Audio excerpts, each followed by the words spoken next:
Bom, nosso trabalho parte do problema, né, que todo mundo conhece muito bem, que é o do negacionismo climático. Perante esse problema, obviamente, tem uma batalha, né, da comunicação da ciência, dos jornalistas, educadores e divulgadores, e a divulgação científica tem um papel gigante, de fato, no combate à desinformação. Mas o que estamos descobrindo nos últimos anos é que a divulgação científica pode funcionar ou pode não funcionar. E isso depende muito do tipo de público, né? Então, a gente fez essa pesquisa para tentar ver quais fatores, de fato, influenciam mais as percepções climáticas dos brasileiros e das brasileiras. Na nossa pesquisa, nós fizemos um estudo com base na técnica de survey, ou seja, é um questionário com algumas perguntas fechadas, outras abertas, que foi feito domiciliar na casa das pessoas, né, presencial, com entrevistadores indo em cada lugar do Brasil na casa das pessoas para entrevistar. Ao todo, entrevistamos 2.069 pessoas, a idade foi de 16 anos de idade para cima, então toda a população, vamos dizer, jovens e adulta do Brasil, e a amostra foi feita com uma técnica probabilística, que chama por conglomerados em 3 estágios, mas basicamente significa que a gente entrevistou a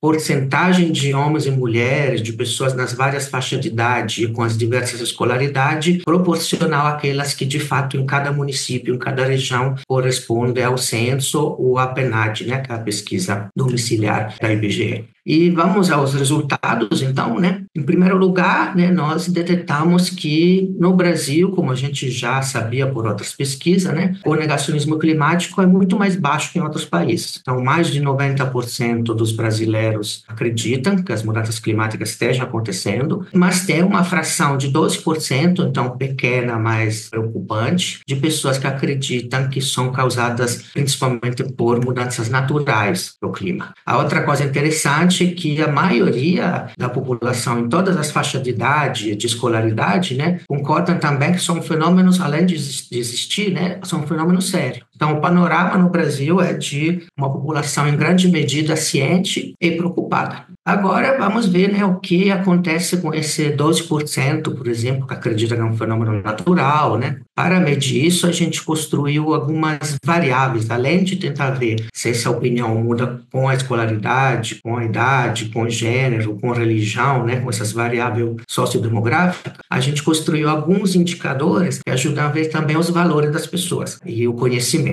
O que a gente descobriu? Que a escolaridade tem um efeito, então as pessoas de alta escolaridade tendem a ser menos negacionistas, mas não tem um efeito tão gigante, ou seja, 87% das pessoas que têm ensino fundamental acreditam que a mudança climática existe, é um problema real, e 93% daqueles que têm ensino superior. Então aumenta um pouco essa porcentagem, mas nos dois casos, a grande maioria concorda que a mudança climática existe. O mesmo acontece com gênero e renda. A renda influencia um pouco, as pessoas mais ricas tendem a ser um pouquinho mais cientes, o gênero influencia pouco, mas no geral, em todas as camadas da população, a maioria concorda que a mudança climática existe. Então, quais são os fatores que influenciam, né, que fazem com que a pessoa seja mais facilmente vítima da desinformação? Um ponto que a gente descobriu é a confiança no cientista. As pessoas que dizem que não confiam, que confiam menos, né, nos cientistas, são aquelas que têm mais chance de não acreditar na mudança climática. Entre as pessoas que dizem eu vou vacinar meus filhos, tem só 4% que negam a mudança climática. Entre as pessoas que dizem não vou vacinar meus filhos, são 18%. Então, é quase 5 vezes mais.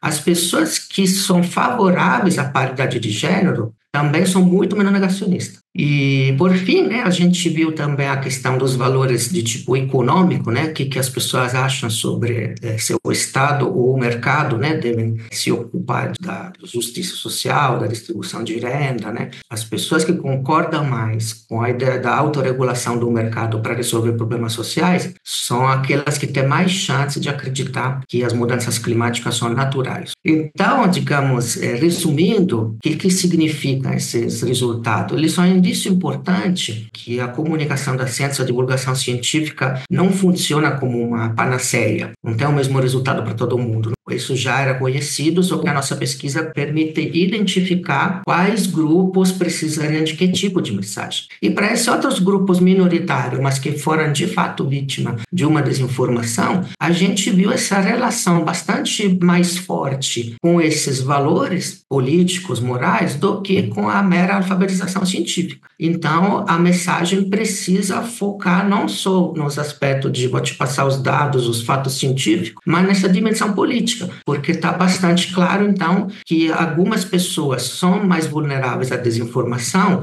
não porque não têm acesso à informação, mas porque ela associa esse tema da mudança climática a posições políticas com as quais eles discordam. Então, na minha opinião, é uma pesquisa bem legal, porque dá um indício, né, de como podemos construir campanhas, né, de comunicação melhores, né, e de como podemos alcançar, né, esses grupos que são mais refratários, né, que rejeitam a informação oficial sobre mudanças climáticas, acreditando que não seja informação, mas ideologia, basicamente.